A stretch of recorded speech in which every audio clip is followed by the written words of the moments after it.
That way, I get more than whatever they had in mind. I had no idea how easy it would be for me to deal with John.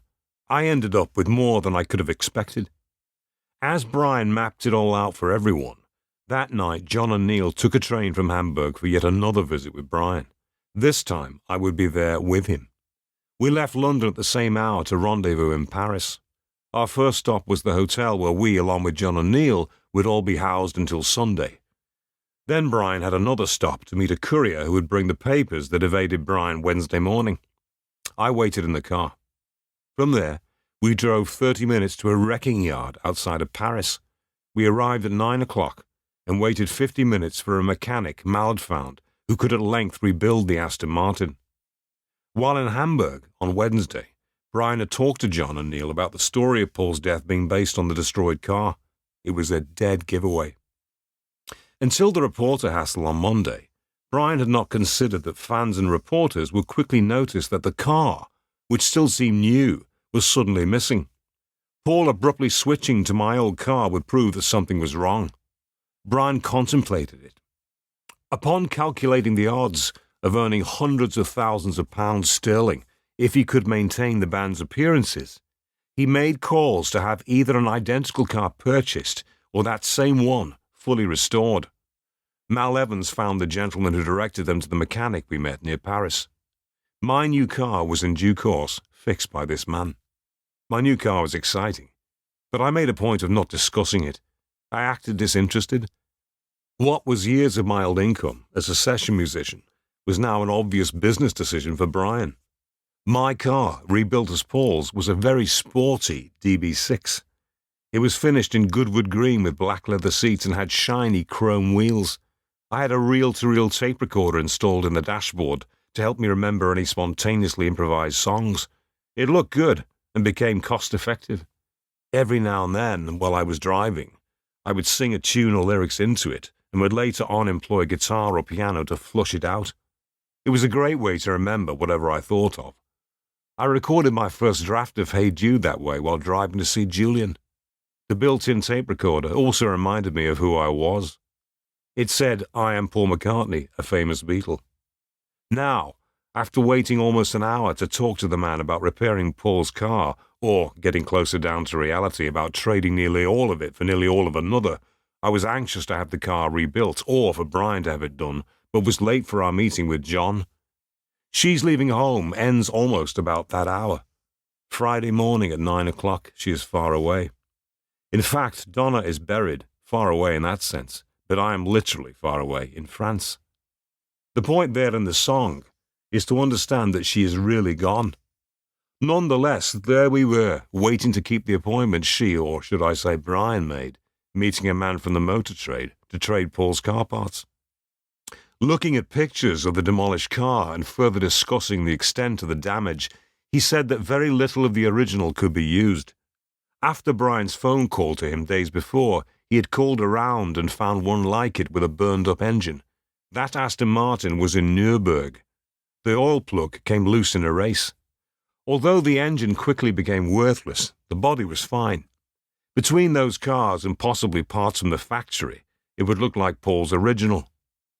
The man said it could legally be considered either car. It could be the same car, he said, but with mostly all replaced parts. It would be costly, but less than a new car. Whether Brian would pay for it himself or convince someone else to pick up that tab would all be decided the following day, as our negotiations for me replacing Paul progressed. Although I did really want the car, I played it cool because they felt it was urgent. I let it be their concern. John and Neil met Brian and me at the Eiffel Tower at 11 o'clock. We were very late. It seems like one in my position would be excited, nervous, and intimidated to meet John Lennon. Surprisingly, I hardly seemed worked up about it at all. John was the one that was a total mess. In my heart, I was nearly out of my mind, but kept my head for the negotiations, playing hard to get here today. With all that had transpired, John was extremely depressed and not at all enthusiastic about going on as if Paul was still with him. He said, "It's over. You don't know what it was like. The more that some devotees worshipped us, the more others wanted us crucified. People shot at our planes." "Don't turn your back on Paul," Brian said. "Not now. He worked this out. Everything John said suggested discouragement, depression, and growing apathy. It was only for Paul that he considered discussing the possibility of going on at all. John had had enough of making records and touring. With Paul dead, it seemed pointless. He said, "We worked all those years, each of us, for what? We got all that fame and made all the money. Now Paul isn't with us to spend it. What good is it to him now? It's all for nothing, all for nowhere." "Sounds hard to keep going, I know," I said. "But has Paul ever quit on you? I doubt it. Don't you ever quit on him. He worked it out to continue in me. Now that Paul has put me here in this position, don't let him down. Don't let me down. Now I am Paul McCartney." My boldness surprised everyone, myself included. As I said it, I felt very powerful. They felt that undeniable power in me as well. As I spoke, no one could deny what I was saying. I mean, they all knew I was myself, William, but none could deny that I was now in Paul's place. For John, I never needed any audition. It was not for anyone to decide if I should get the part at that point. Being beyond that, it was about comforting John and giving him the courage to keep the Beatles going without Paul. Brian, Neil, and I all gave John the encouragement he needed to go through with Paul's plan. We should have realized that it was beyond an issue that we needed to discuss. He would do it. How could he not? It was just hard for him to willingly take hold of the reins at that point. That lack of leadership on his part was helpful. Before he could express that concern, I relieved him of it. He said that neither he nor George nor Ringo were ready to go back on tour again anytime soon. John said that even if they did, I could never impersonate Paul in front of a live audience. Even if Brian taught me Paul mannerisms, our stage look and routine would be off. John, Paul, and George were all the same height and had always stood next to each other head to head. They all shared 2 microphones. Even if surgeries could make me look like Paul, I could never be shorter than I already was. Paul at that age could not instantly grow a few inches taller. 10 years earlier, they could have called it a growth spurt, but not at 24 years old. Besides, he said, our fans know our voices. It would not sound right. I said we could give the world a new sound that no one could produce in live concerts. We could take sound samples and work them into our songs, along with large orchestrations and some multi-tracked harmonies, instrumentations, and a barrage of sound that would provide a fuller resonance that's over and above anything that the Beatles, or anyone else for that matter, had ever done. With such a record, no one could possibly expect us to stand before live audiences with mere guitars and drums to exude the same multi-layered studio sound as our records. My Beatles direction excused the band from shows before live audiences, but as John pointed out, would not keep us from doing press conferences that are always occurring with album releases. I said that after a few of our albums with our evolving photographs, I would only have to look like the current pictures of Paul, not like his old ones. Paul would become whoever I am. After a few albums with pictures altering our appearances, semblances of Paul would be in me. By the time we went on tour again, they would be expecting the Paul that they have all seen in current album pictures. Old differences would no longer matter. "Have you ever played any instruments left-handed?" John said. "Whether or not we perform on stage, there is the matter of promotional pictures. Paul can't suddenly play right-handed. Are you a lefty?" "No," I said. "I play better right-handed, and I'll get better at it. Until then, we can flip the pictures, set the negative upside down. It will come out left-handed in the pictures until I get it right." Everyone thought that would work for photographs of me without the others. All of us underestimated the speed at which I would learn to play the bass as Paul. It seemed impossible until it happened.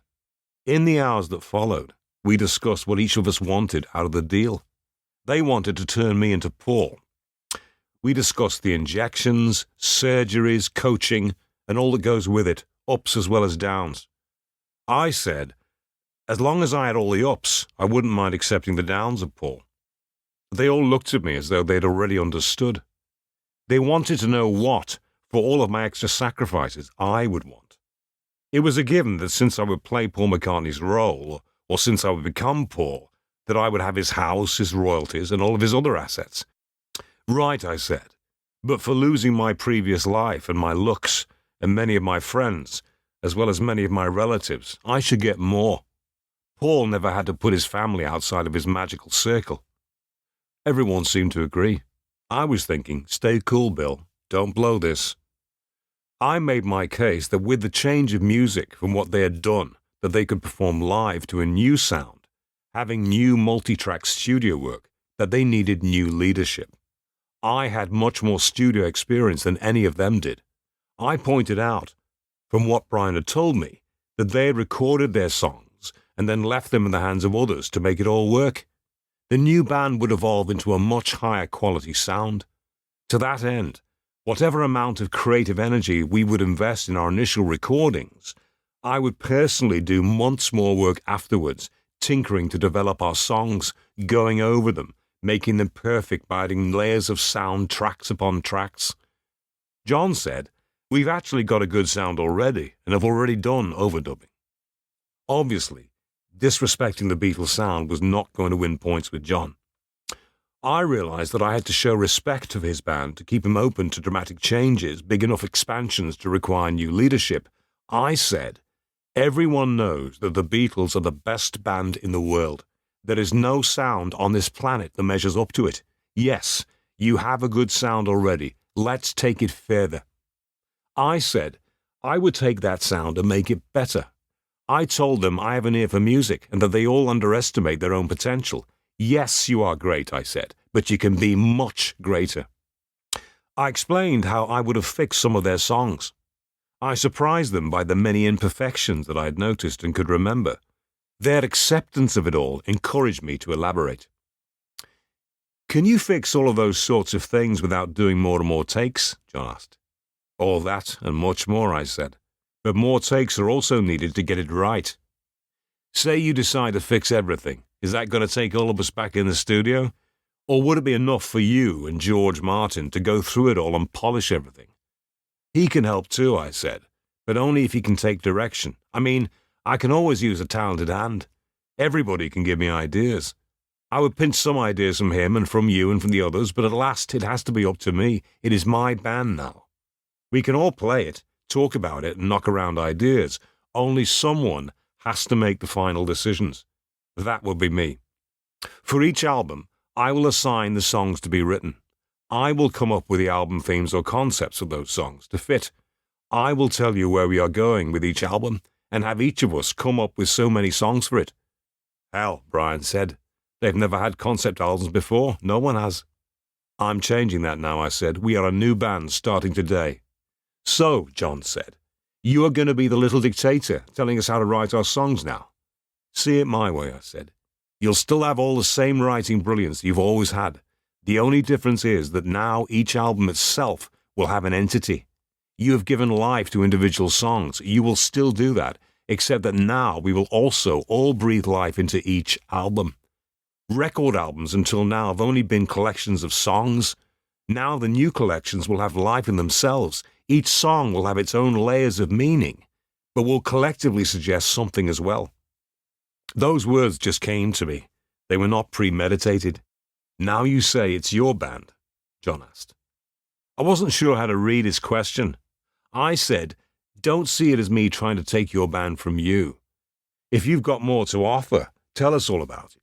Tell us about your leadership. It's been your band from the beginning, but what have you done? Haven't you read the papers? John asked. I'm asking what you do as a leader, I said.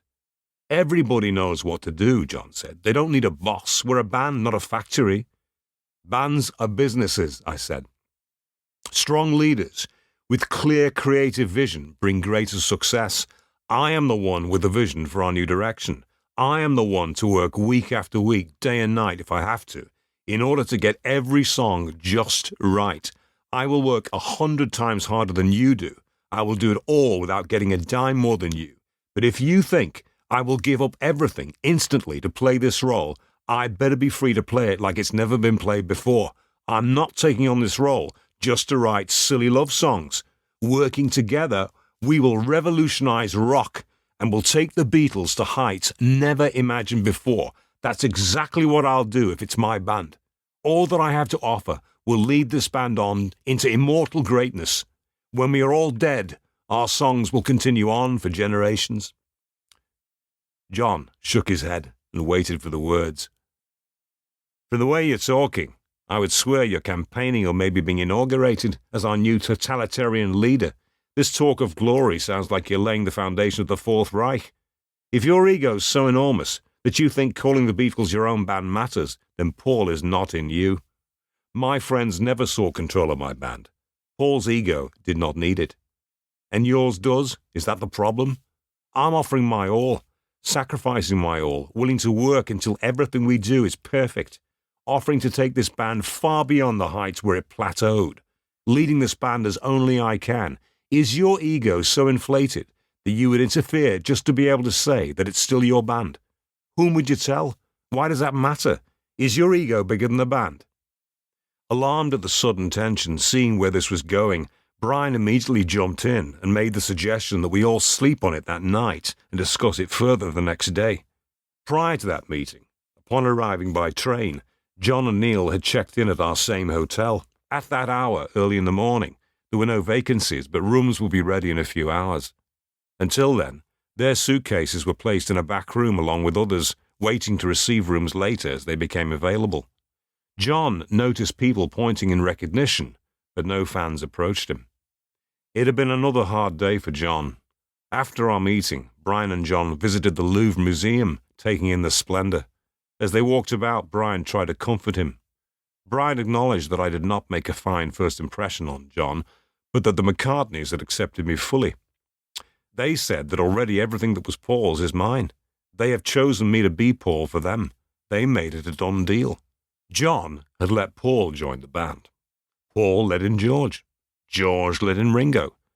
Ringo, you might think by the pattern, let me in, but it was Brian Epstein, as recommended by his brother.